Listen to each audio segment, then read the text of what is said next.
Tonight on the Midnight Drive, consider this. When we are hurting, we'll often do almost anything to feel better, right? We search for answers. We search for relief. We search for somebody who can tell us, I know how to help you. And sometimes that person is exactly who we need. Other times, though, they are exactly who we should fear.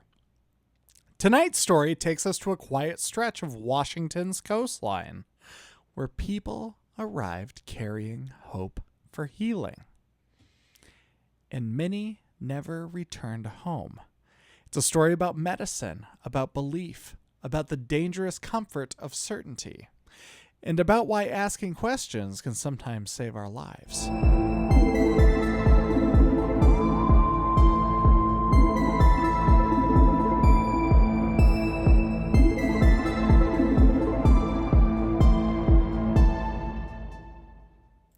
There are a few things more powerful than hope. When you're healthy, it's very easy to think of hope as optimism, a way of looking at the future. But when you're feeling sick, hope suddenly becomes something else entirely. It becomes deeply personal. It becomes the quiet promise that tomorrow might hurt a little less than today. That the next doctor, the next treatment, the next idea might finally be the one that works. Throughout history, people have traveled remarkable distances in search of that promise. They've literally crossed oceans, climbed mountains, left behind homes and families. And it's not because they were foolish. It's because hope has always asked us to believe that healing could be waiting somewhere just beyond the horizon. In the early 20th century, many people believed that horizon led to Washington State. On the eastern shore of the Kitsap Peninsula, overlooking the calm waters of Puget Sound, stood a place called Wilderness Heights. The name sounds peaceful, doesn't it? Almost poetic. Fresh air, towering evergreens, quiet trails. A place completely removed from the noise and pressure of everyday life. It looked less like a hospital and more like somewhere you might go to recover your spirit. People arrived from across the United States. Some suffered from chronic illnesses that physicians struggled to treat. Others lived with digestive disorders or arthritis or fatigue or conditions that medicine of the time simply didn't understand very well. Remember, this was an era before antibiotics, before many modern surgical techniques, before today's understanding of nutrition, autoimmune diseases, or mental health. Doctors didn't always have good answers. Sometimes they had almost no answers. Into that uncertainty stepped a woman called Linda Hazzard. She wasn't the first person to argue that the body possessed an incredible ability to heal itself. Ideas about fasting had existed for centuries, practiced in religious traditions and explored by physicians in different forms. But Linda Hazzard took those ideas much further. She claimed that nearly every illness could be traced back to one underlying problem. See, according to her philosophy, the body simply needed to be cleansed. And the way to accomplish that was through prolonged fasting. Patients were placed on diets so restrictive they often consisted of little more than small portions of broth, diluted fruit juice, or tomato juice over the course of a day. An entire day, that's all that they would get.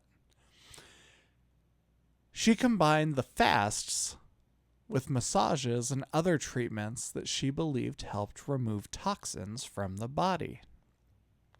To many people today, the regimen sounds alarming. But try to understand where patients were coming from. We have to understand the moment that they were living in. Medicine was changing rapidly. Some treatments genuinely worked. Others did more harm than good. Advertisements for miracle cures filled newspapers. Traveling healers drew crowds.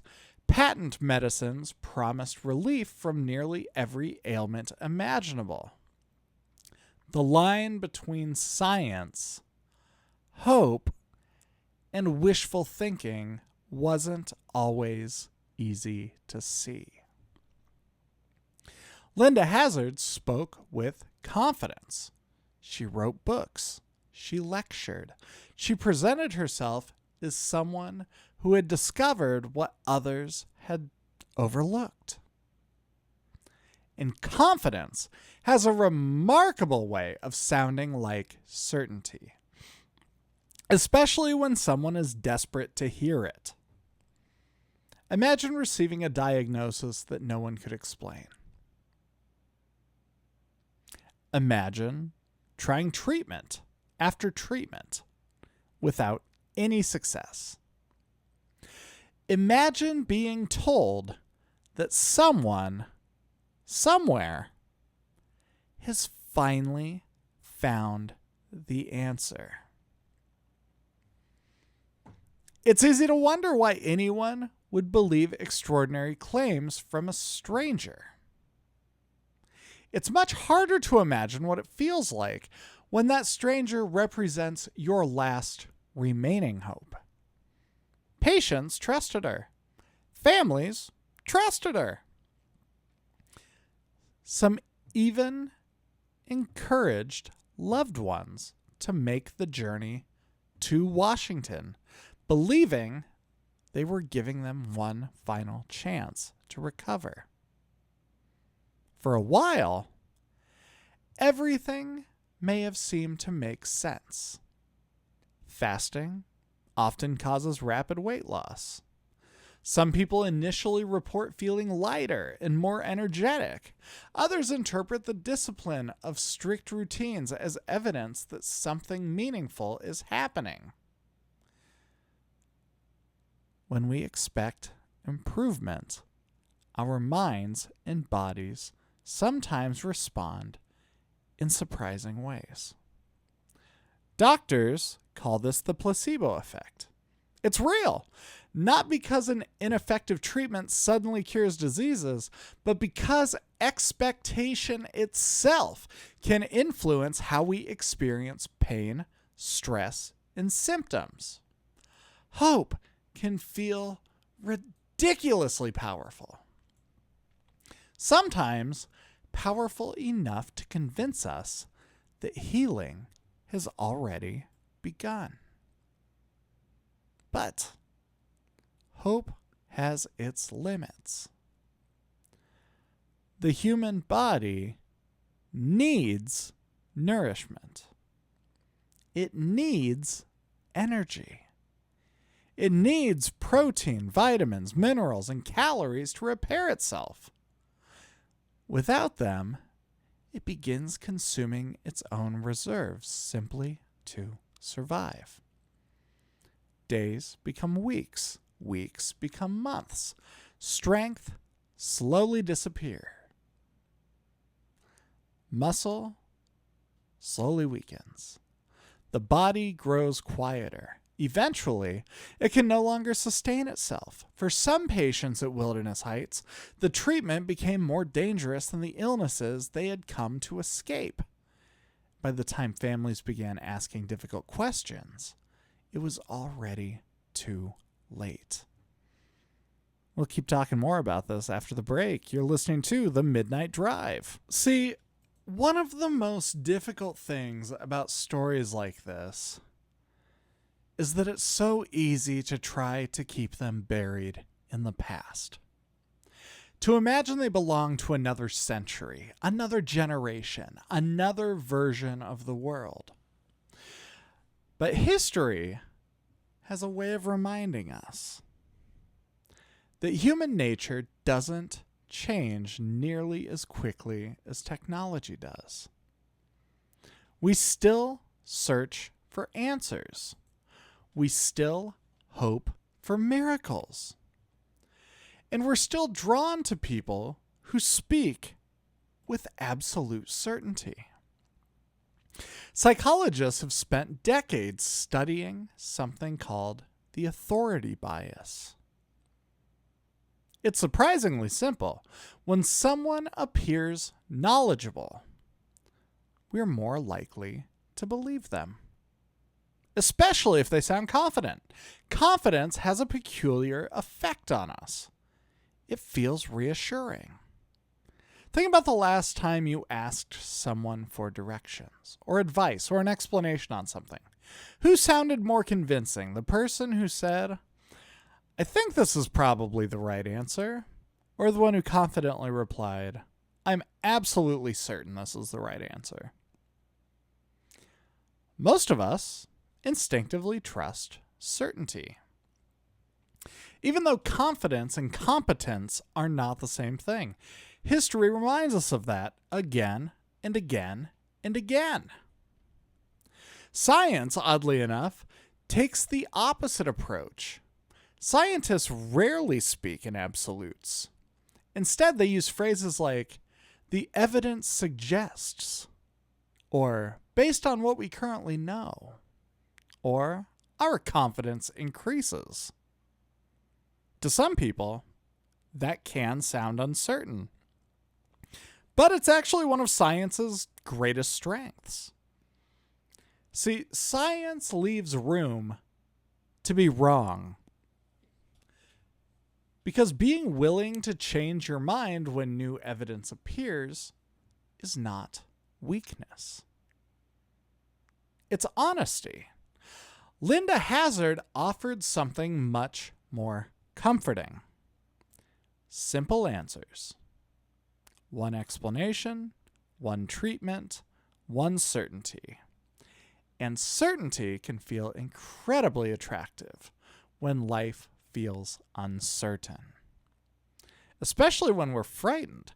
Especially when someone we love is suffering. Especially when we're desperate. Hope has a way of lowering our defenses. Not because hope is dangerous.